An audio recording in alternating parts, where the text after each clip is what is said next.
Kalau ada yang membid'ahkan maulid, tak usah dilawan, tak usah caci maki, tak usah sumpah serapah, buat aja maulid terus. Dibid'ahkannya sebulan, buat 40 hari. Dibid'ahkannya 40, buat macam di Aceh, 3 bulan, 90. Bina, bina. Tak kuat lagi gitu. Kuat-kuatan aja sebetulnya. Kalau kuat yang membid'ahkan, kalah kita, berhenti kita. Kalau kita terus, dia capek, mati dia. Jadi jangan pernah kalah. Masih siap maulid sampai 40? Siap 90? Hati-hati kalian yang siap nih.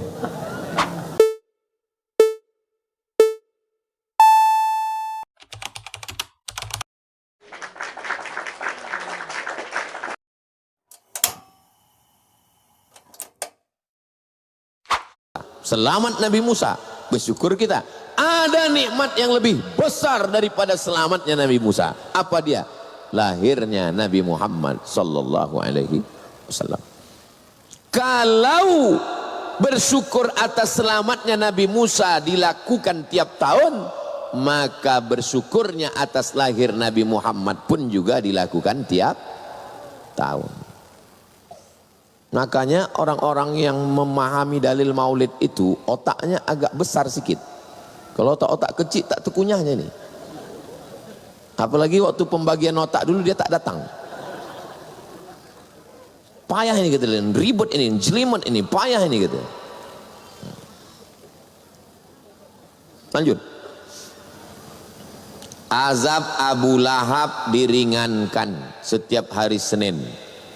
Kenapa ringan azab Abu Lahab tiap hari Senin? Karena waktu Nabi lahir hari Senin, Abu Lahab membebaskan Thuwaibah, budak hamba sahaya yang membawa berita lahir Nabi. Abu Lahab, keponakanmu lahir. Saking senangnya Abu Lahab, kau sejak hari ini kubebaskan dari budak.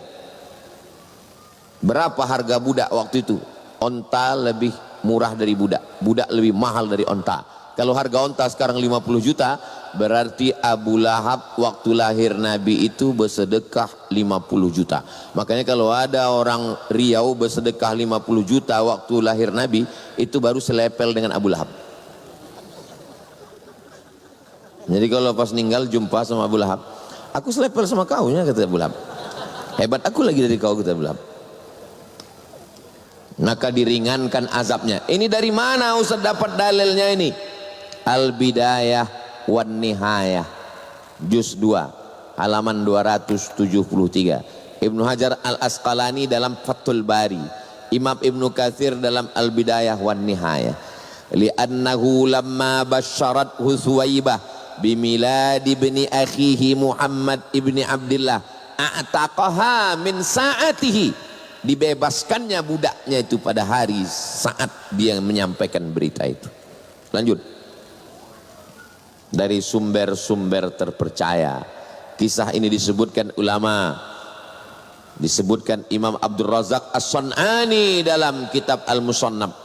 Imam Al-Bukhari menyebutkan kisah ini dalam Sahih Al-Bukhari. Lanjut. Komentar para ahli qiraat, Al-Hafiz Syamsuddin Ibnul Jazari, yang selama ini baca matan Al-Jazariyah, Al-Jazari, maka beliau memuji kisah ini, padahal dia ahli qiraat, ahli Quran. Terus komentar Syekh Syamsuddin Ibnu Nasiruddin Ad-Dimashqi, apa kata beliau? Idza kana hadza kafiran ja'a dhammuhu tabbat yadahu fil jahimi mukhlida ata annahu fi kulli yaumil itsnaini abada yukhaffaf anhul masruru bi ahmada fa kaifa billadzi tula umrihi bi ahmada masruran wa mata muwahhida. Kalau si Abu Lahab yang dijamin masuk neraka, ringan azabnya tiap hari Senin karena senang menyambut kelahiran Nabi Muhammad sallallahu alaihi wasallam. Bagaimana dengan orang yang setiap harinya senang berbahagia dan matinya dalam keadaan bertauhid? Tentulah kita lebih layak merayakan kelahiran Nabi, dan kita lebih layak mendapatkan kebahagiaan husnul khatimah dan dapat syafaat Nabi Muhammad sallallahu alaihi wasallam. Lanjut. Pendapat para ulama, Ibnu Taimiyah Kenapa Ustaz tidak ambil pendapat Imam Nawawi? Kenapa Ustaz tidak ambil pendapat Imam Ar-Ramli? Kenapa Ustaz tidak ambil pendapat Imam As-Suyuti? Kenapa Ustaz ambil pendapat Ibnu Taimiyah? Karena Ibnu Taimiyah jenderal bintang 5, yang menolak ini kopral-kopralnya. Apa kata Ibnu Taimiyah dalam Iqtida' as-siratil mustaqim? Fata'zimul maulid wattikhadhuhu mausiman qad yaf'aluhu ba'dun nas wa yakunu lahu ajrun 'azim li husni qasdihi wa ta'zimihi li Rasulillah sallallahu alaihi wasallam. Orang yang memuliakan kelahiran Nabi, menjadikannya sebagai perayaan, dilakukan sebagian orang, dia dapat balasan pahala yang besar karena baik niatnya dan dia mengagungkan Rasulullah. Mudah-mudahan kita termasuk yang dapat golongan ini, insyaallah. Tapi kalau ditunjukkan ini Ibnu Taimiyah. Ibnu Taimiyah itu betul, dia imam kami, tapi dalam masalah ini dia salah. Kan payah kita kalau ngomong sama orang itu. Asal cocok sama dia, ya, asal tak cocok sama dia. Lanjut. Pendapat Imam Ibnu Hajar Al-Haythami, apa kata beliau? Bahwa melaksanakan maulid itu merupakan bid'ah hasanah. Lanjut. Syekh Atiyah Saqar, kata Syekh Atiyah Saqar, boleh dianjurkan sebagai sarana mengingatkan anak bangsa umat ini tentang Nabi Muhammad SAW. Lanjut. Kata Sayyid Muhammad Alawi Al-Maliki, paling susah mengumpulkan orang, payah mengumpulkan orang. Kalau tak percaya, tanyaan sama calon-calon gubernur, sama calon wali kota, sama calon bupati. Tapi dengan wasilah maulid ini tak ada satupun yang datang dipakai undangan khusus, tak ada. Hanya pakai satu kali posting. Video saya ngajak pun tak ada. Jamaah datanglah ke Ma'had Az-Zahra, tak ada. Hanya satu kali posting di Instagram, berdatangan umat Nabi Muhammad sallallahu alaihi wasallam, baik dari alam nyata maupun dari alam gaib. Hadir semua. Dari bunyi ketawanya macam tak sesuai dengan jumlah orang. Orang yang sudah datang berkumpul senang dengan kelahiran Nabi, maka ceritakanlah tentang Nabi Muhammad sallallahu alaihi wasallam. Begitu kata Said Muhammad. Lanjut.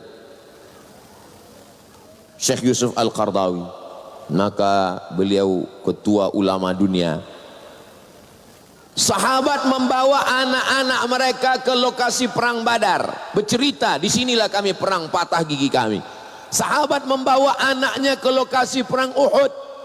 Begitu mereka mengenalkan ke anak-anak mereka, karena anak mereka tak jumpa dengan Nabi.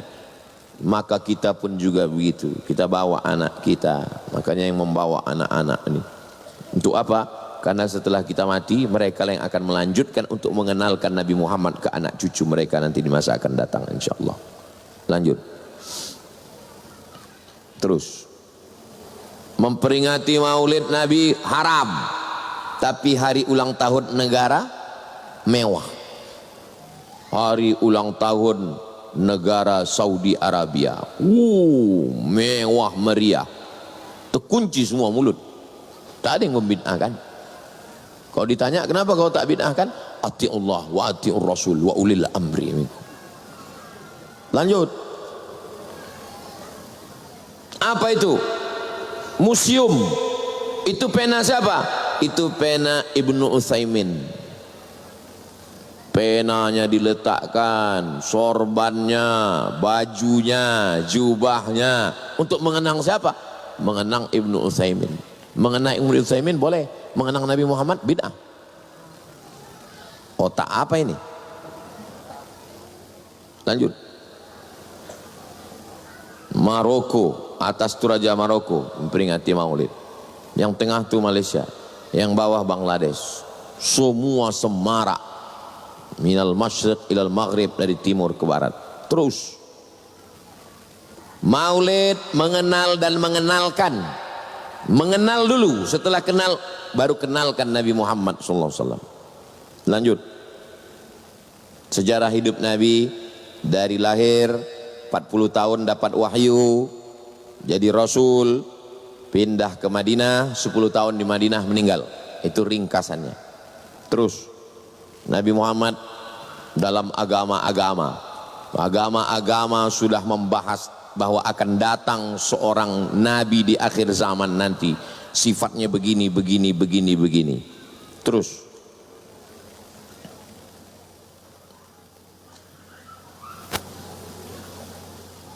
ada namanya Kalki Avatar, akan dilahirkan di kota Sambal. Sambal itu artinya rumah perdamaian. Rumah perdamaian itu di mana? Wahadzal baladil amin. Ibunya namanya Sumati. Sumati itu artinya lemah lembut dan amanah. Siapa itu? Aminah. Dia akan dibantu oleh malaikat di medan pertempuran. Dibantu malaikat waktu perang Badar. Ayahnya bernama Wisnu Yas. Wisnu Yas artinya hamba Tuhan. Hamba Tuhan itu bahasa Arabnya Abdullah. Abdullah nama ayahnya. Dia lahir pada hari ke-12 yang cerah di pertengahan bulan Madab. Kira-kira bulan cerah itu tanggal berapa? 12 Rabiul Awal. Sudah diceritakan dalam kitab-kitab tua dulu, jauh sebelum datang Nabi Muhammad SAW. Terus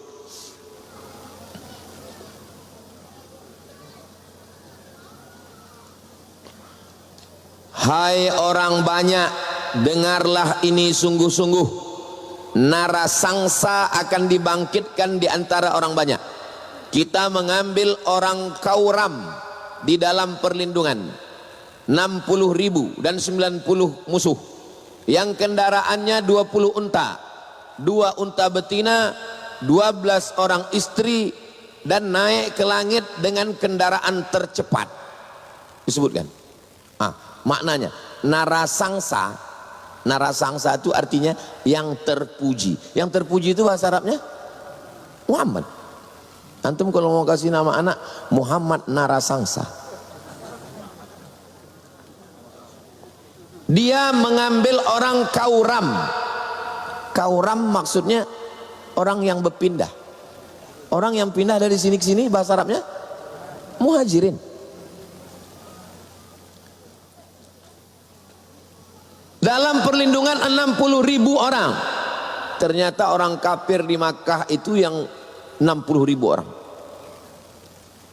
Dan 90 musuh, 90 kepala suku. Detail, sedetil itu. Ada 2 ekor onta. Memang 2 ekor onta Nabi SAW yang membawa Nabi. Unta betina Al-Qaswa. Dia memiliki 12 istri. Memang 12. Itu hitungan bawah. Memang 12. Naik ke langit dengan kendaraan tercepat. Burak. Sifat-sifat itu ada semua. Antum pasti fokus yang ke-12. 12 itu belum ada apa-apanya. Antum bilang 12 itu banyak kalau dibandingkan sama PNS.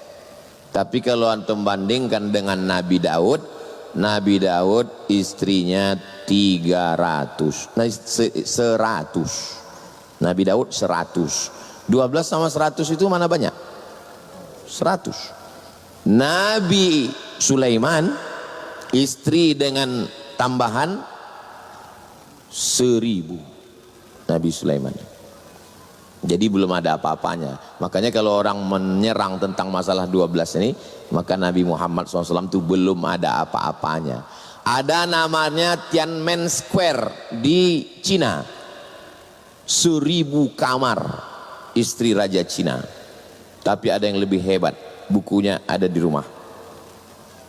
Tentang penguasa di Pulau Sumatera nih. Bininya 3000. Maharaja Lela namanya. Maka setiap orang yang suka mengamuk-amuk, kau mau merajalela aja kau nih. Maharaja Lela, bininya 3000. Itu kalau pilek, bininya itu aja nyoblos duduk.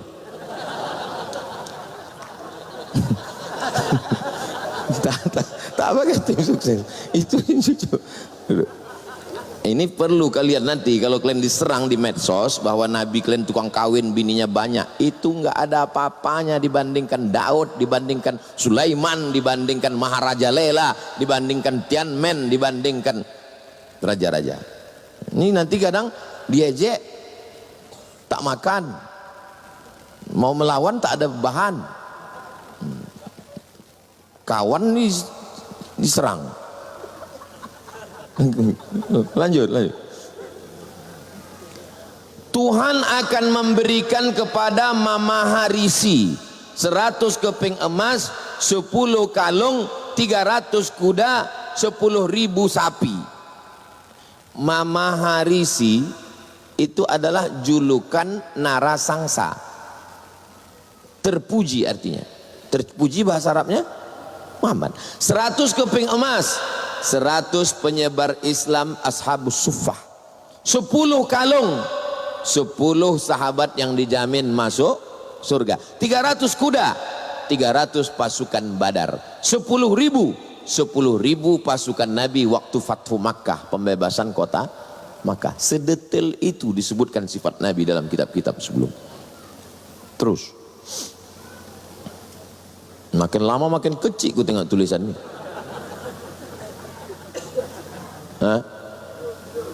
Kata dia ada nanti namanya, tunggu Pak Ustaz turun, mohon maaf Habib.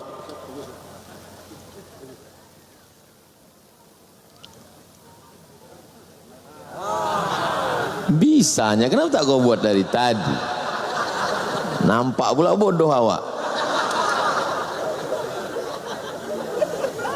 Pada suatu masa akan lahir seorang Buddha di dunia ini yang akan memberikan ajaran tentang kebenaran.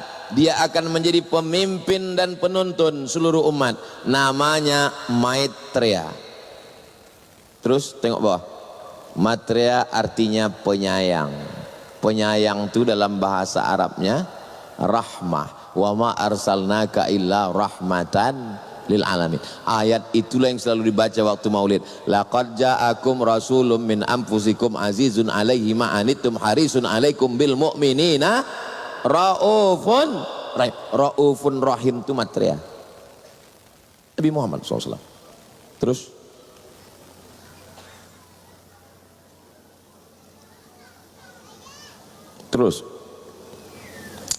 Waraqah bin Naufal berharap bisa menolong Nabi. Dari mana Waraqah bin Naufal tahu? Karena dia membaca kitab suci bahwa ini Nabi terakhir, nanti akan diusir oleh kaumnya. Ketika kau diusir nanti ya Muhammad sallallahu alaihi wasallam, kalau aku masih hidup aku menolongmu. Waraqah dapat niatnya, niat menolong dapat, karena dia tak sempat menolong. Dari mana Waraqah tahu? Karena dia membaca kitab. Lanjut.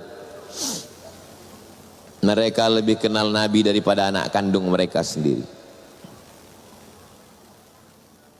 Masuk Islamlah Husain. Dirubah Nabi namanya Abdullah bin Salam, pendeta Yahudi. Husain, Abdullah bin Salam, ya. Dalam Quran dikatakan kalian lebih kenal Nabi daripada anak kandung kalian. Iya, aku lebih kenal Nabi Muhammad SAW daripada anak kandungku sendiri. Kok begitu? Aku lebih yakin Muhammad itu Nabi SAW daripada anakku. Kenapa?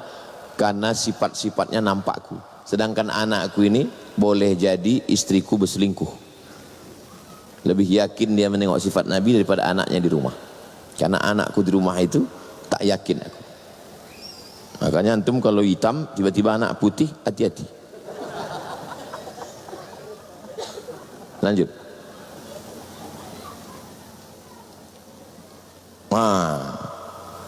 Mohon maaf Ustadz, mohon maaf Habib.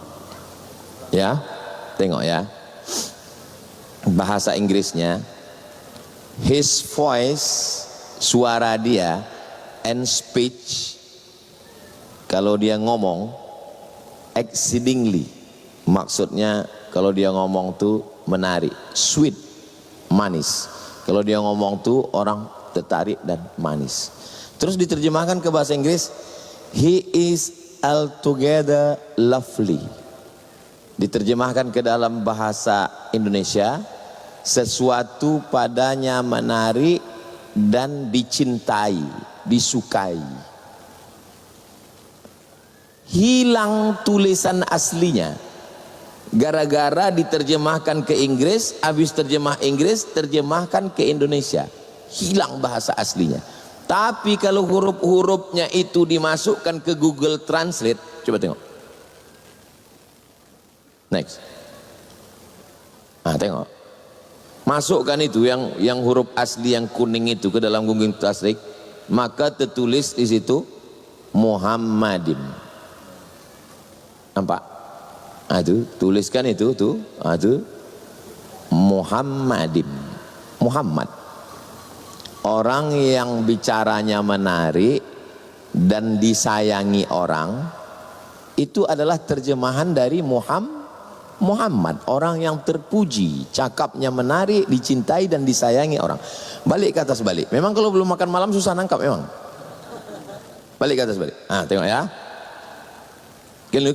Kalau bacaan aslinya, hiko mamtakin dekulo Muhammadim.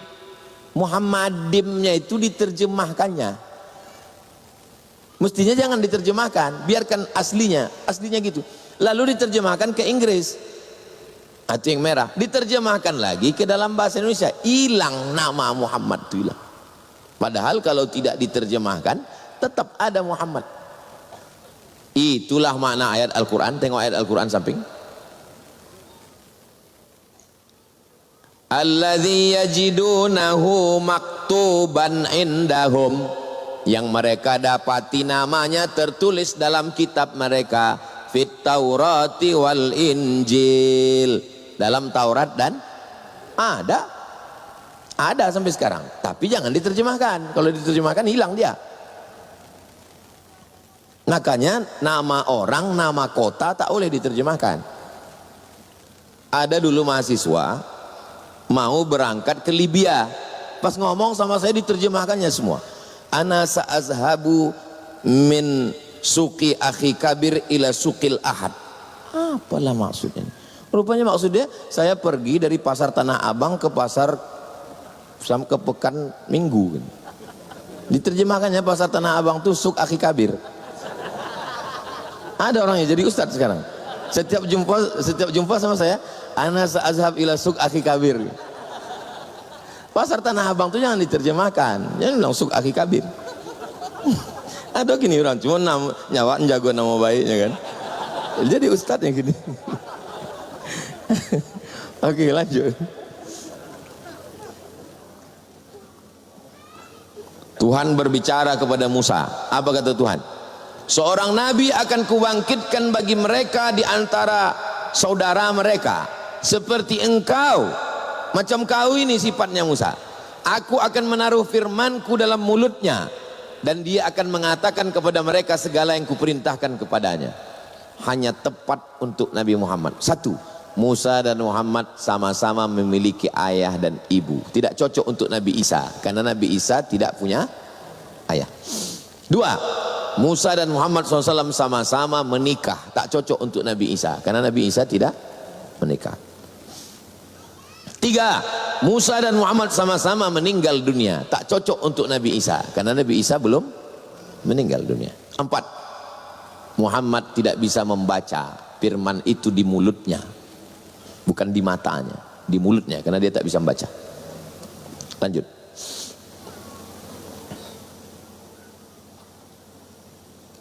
Mengapa Waraqah tahu? Waraqah tahu karena dia baca kitab-kitab sebelumnya. Dia rajin mentelaah. Dan apabila kitab ini diberikan kepada seorang yang tidak dapat membaca, nanti kitab ini akan diberikan kepada orang yang tak dapat membaca. Yang tak dapat membaca itu adalah huwallazi ba'atsa fil ummiyina rasulan minhum. Ummi, buta huruf. Lanjut. Bahira. Datang Abu Thalib membawa Nabi Muhammad sallallahu alaihi wasallam. Ini masih bisa lanjut atau tidak? Maulaya salli wa sallim abada ala habibika khairil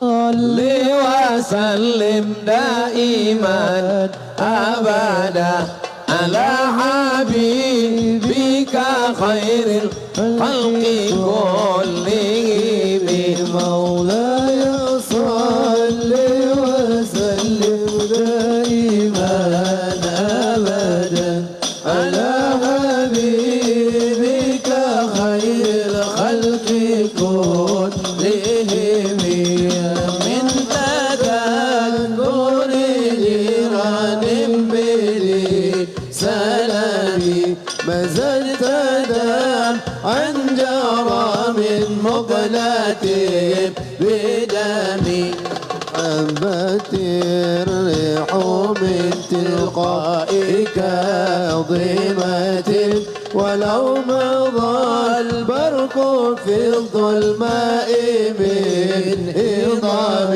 مولاي صل وسلم دائما أبدا على حبيبك خير الخلق كلهم صلوا على النبي محمد. Datang Bahira, keluar dia dari tempat ibadahnya, ditanyanya Abu Thalib, Abu Thalib, ini anak kecil ini siapa? Kata Abu Thalib, ini anak saya. Kata Abu Thalib, tak mungkin anakmu. Kata Bahira, tak mungkin anakmu, karena kalau betul kitab yang kubaca, anak ini ayahnya sudah meninggal waktu dia dalam kandungan. Dari mana Bahira tahu? Karena Bahira melihat awan di atas. Lalu kemudian Bahira menengok pokok kayu bersujud dan batu-batu bersujud. Berarti inilah Nabi yang dijanjikan Allah yang lahir dalam keadaan yatim. Tapi Abu Thalib juga tidak salah, dia tidak bohong. Karena kita selalu mengatakan keponakan kita itu adalah anak kita. Saya kalau ditanya orang, bibi, ini anak Ustaz? Ya anak saya, anak saudara saya. Dia tidak bohong. Tapi sampai sedetil itu Bahira itu tahu. Lanjut. Apa kata Herkal, raja Romawi, gubernur Romawi yang ada di Damaskus, Suriah? Kalau memang betul cakap engkau Abu Sufyan, la yamtaliku mawdi'a qadamayya hadha, dia akan menguasai tempat tegakku ini. Waktu itu Herkal tegak di tanah. Kalau betul cakap kau Abu Sufyan tentang Nabi yang kau katakan di Makkah itu, dia akan menguasai tempat tegakku ini. Tempat tegaknya itu adalah kota Damaskus, ibu kota Suriah yang sekarang menjadi negeri Islam. Lanjut. Pengakuan Husain. Kata Husain, waktu datang jamaah menyambut Nabi Muhammad, dia waktu itu belum masuk Islam, ditengoknya dari jauh. Dia mau nengok, ini Nabi asli apa Nabi palsu. Begitu dia lihat, ini Nabi asli, tahu dia. Lanjut. Mereka memilih Islam, orang-orang cerdas, filosof, sampai petinju. Siapa saja mereka? Malcolm X. Malcolm X masuk Islam, lalu kemudian meninggal sebagai syahid ditembak di Amerika. Terus Martin Lynx, setelah masuk Islam namanya berubah menjadi Abu Bakar Sirajuddin, filosof, ujung puncak ilmu pengetahuan, masuk Islam. Terus Rene Guénon berubah masuk Islam, namanya Syekh Abdul Wahid Yahya, diceritakan oleh Syekh Abdul Halim Mahmud dalam kitab Alhamdulillah Hadhihi Hayati.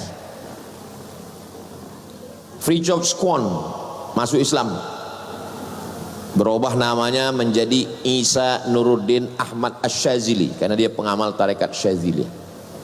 Jadi yang masuk Islam itu orang-orang yang cerdas, puncak-puncak ilmu pengetahuan. Lanjut.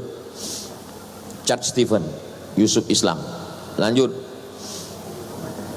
Cassius Marcellus Clay berubah menjadi Muhammad Ali, dilanjutkan oleh Mike Tyson. Lanjut. Simple aja orang masuk Islam.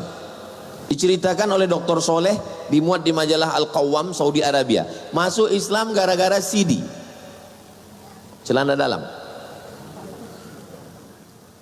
Setiap masuk celana dalam orang Islam itu bersih, karena orang Islam cebok dan tidak buat maksiat. Maka gara-gara celana dalam masuk Islam. Di tempat kita orang tak jadi masuk Islam gara-gara orang kita menjemur celana dalam di pagar. Jadi tak tertarik dia masuk Islam. Ditengoknya kuning celana dalam itu. Lanjut. Islam agama masa depan. Alasannya kenapa? Rasional, logis, masuk akal, universal, mencakup semua aspek, warna, suku, bahasa, egaliter, persamaan manusia, keseimbangan dunia akhirat, mencerahkan, memberi ketenangan. Lanjut. Lebih mencintai Nabi daripada anak. Ajak anak sholat. Apa tujuan daripada maulid ini? Supaya kita lebih cinta Nabi daripada anak. Mana buktinya? Ajak anak sholat, suruh anak nutup aurat, rajin maulid, tapi rambut anak terbuka belum. Jaga agar anak melaksanakan sunnah Nabi, berikan anak buku-buku tentang Nabi. Itu buah dari maulid. Terus, yang penting bukan maulidnya, tapi caranya. Lomba cerdas cermat isi kandungan sejarah Nabi, program khatam kitab sejarah Nabi. Akan datang buat acara khatam Asy-Syama'il Al-Muhammadiyah, khatam Hayatu Muhammad, dibaca di majelis-majelis. Lanjut. Lomba karya ilmiah sejarah Nabi, ikut 150 negara. Yang juara satu bukan dari Mesir, bukan Maroko, bukan Saudi Arabia. Juara satu dari India, Syekh Safiur Rahman Al-Mubarakfuri, Ar-Rahik Al-Makhtum. Lanjut. Maulid yang kita baca tadi, ada Maulid Al-Burdah, ditulis oleh Imam Muhammad bin Said bin Hamad As-Sanhaji. Saking hebatnya pengaruh Burdah, berapa banyak orang di Indonesia namanya Sonhaji. Banyak nama orang Jawa Sonhaji. Saya sangka lu Sonhaji ini bahasa Jawa. Sopo jenenge Sonhaji. Burdah. Saya urutkan menurut tahun meninggal, 696. Lanjut. Itu dia syarah Burdah. Lalu kemudian Burdah diterjemahkan oleh orientalis ke bahasa Prancis tahun 1822. Sudah diterjemahkan ke bahasa Prancis. Lanjut. Kemudian selalu dibaca di Jawa dibaan kata mereka. Dibaan. Itu dari Ibnu Daibah. Itu 944. 300 tahun setelah Burdah. Imam Al-Busiri. Daibai. Terus Al-Barzanji, Imam Zainal Abidin Ja'far bin Hasan bin Abdul Karim Al-Husaini Asy-Syaharzuri Al-Barzanji 1177. Terus Simtud Dural, biasa baca Habsyi, kalau di Banjarmasin baca Habsyi gitu. Habsyi itu Imam Al-Habib Ali bin Muhammad bin Husain Al-Habsyi, nama kitabnya Simtud Durar. Terus Ad-Diya'ul Lami', juga ada yang sedang kita baca Asy-Syarabut Tahur, Habib Sayyidi Al-Habib Umar bin Hafiz. Panjang umur sehat badan, mudah-mudahan kita bisa sampai ke Darul Mustafa. Itu yang ujung saya. Nana tahu ada yang kayak mirip. Nah. Lanjut terus. Yang lama-lama kali. Apa bukti cinta kepada Nabi? Banyak berselawat. Siapa yang bisa menghitung berapa kali kita berselawat selama di sini? Oh, ya Rabbi salli ala Muhammad, ya Rabbi salli alaihi wasallim. Udah tak tarik lagi dah. 5 watt lagi tinggal. Berapa kali kita berselawat, selawat. Tak paham pun selawatnya dapat. Aku selama di sana entah apa kata orang tua aku, selawat aja. Selawatnya dapat. Lanjut. Cinta Nabi, jaga warisan Nabi, baca Quran. Tengok di Mesir, di kereta api tak dapat tempat duduk, orang baca Quran. Tempat kita kalau ada orang di bis baca Quran, kata kawan, mak ini membuang tabiat, tak lama lagi mati nih gitu. Lanjut. Tengok tuh. Tak bisa dia berjalan, tak bisa dia duduk, tak bisa terlentang. Begitu cara dia sholat berjamaah. Kita Kenapa kita tinggalkan sholat berjamaah? Jadi maulid ini membangkitkan semangat cinta Nabi, cinta sholat berjamaah, cinta masjid. Jangan maulid sampai jam 2 malam, subuh tinggal. Lanjut. Habis. Memang tak ada lagi, bukan berarti itu alam gaib. Itu yang dapat saya sampaikan. Terima kasih atas segala perhatian. Mohon maaf segala kesilapan dan kekhilafan. Terus ikuti maulid. Kalau ada yang membid'ahkan maulid, tak usah dilawan, tak usah caci maki, tak usah sumpah serapah, buat aja maulid terus. Dibid'ahkannya sebulan, buat 40 hari. Dibid'ahkannya 40, buat macam di Aceh, 3 bulan, 90. Bina. Tak kuat lagi gitu. Kuat-kuatan aja sebetulnya. Kalau kuat yang mau bid'ahkan, kalah kita, berhenti kita. Kalau kita terus, dia capek, mati dia. Jadi jangan pernah kalah. Masih siap maulid sampai 40? Siap 90? Hati-hati kalian yang siap nih. Aku qauli hadza astaghfirullah li wa lakum.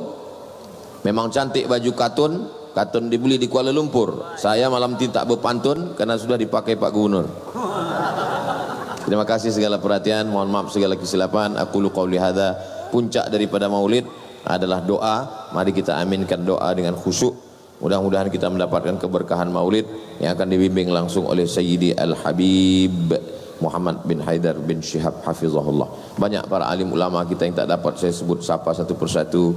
Imam besar Masjid An-Nur, pimpinan Pondok Pesantren Nurul Azhar, pimpinan Yayasan Tabung Wakaf Umat. Yang besar tak dibawa gelar, yang kecil tak disebut nama, bukan karena saya tak hormat tapi karena saya tak ingat.